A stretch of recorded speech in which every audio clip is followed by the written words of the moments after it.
Alles is uitsorteerbaar. Marie Forleo skryf in haar boek Everything is Figure-Outable dat die grootste hindernis in ons lewe nie ons omstandighede is nie, maar die oortuiging dat ons vasgevang is. Ons glo en dink dat hierdie probleem of hierdie verlies of hierdie stukkende plek eenvoudig te groot is om uit te werk.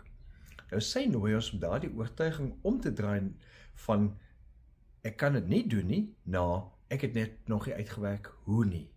En haar maat vir al die uitdrukking gebruik, everything is figure-outable, as ek reg onthou. Nou die wetenskap ondersteun hierdie gedagte. Bandura toon in sy klassieke navorsing oor selfvertroue oortuigings, wat hy self-efficacy noem, dat mense wat glo hulle die vermoë om 'n uitkoms te beïnvloed, aansienlik langer en meer volhard, kreatiewer probleme oplos en makliker van terugslae herstel as mense wat glo hulle is magteloos. So ons oortuiging oor onsself bepaal dikwels of ons ooit probeer en dan slaag. Maar ons as gelowiges glo nie net bloot in onsself nie. Ons glo in 'n God wat ons onderrig en ons is dankbaar daarvoor. Dawid het dit juis in Psalm 32 beskryf. Ons lees dat hy skryf na 'n tyd van sweye en skuld. Hy hoor God sê in Psalm 32 vers 8, ek wil jou onderrig en jou die pad leer wat jy moet volg. Ek wil jou raad gee en my oog oor jou hou. Met ander woorde, jy hoef nie self al die antwoorde te hê nie.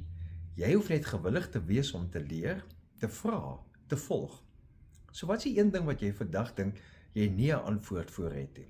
En kom ons vra dan vir wysheid en glo, God ken mos reeds die pad. Daarom kan jy jou gebed maak.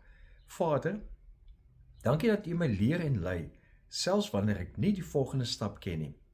Gee my die moed om te glo dat U reeds die weg vir my uitgewerk het. En dan doen jy net die een aksie wat jy nou ervaar, wat jy moet doen om hierdie vertroue in God gehoorsaam te wees. En kyk wat daardie aksie oplewer. Bid weer die gebed.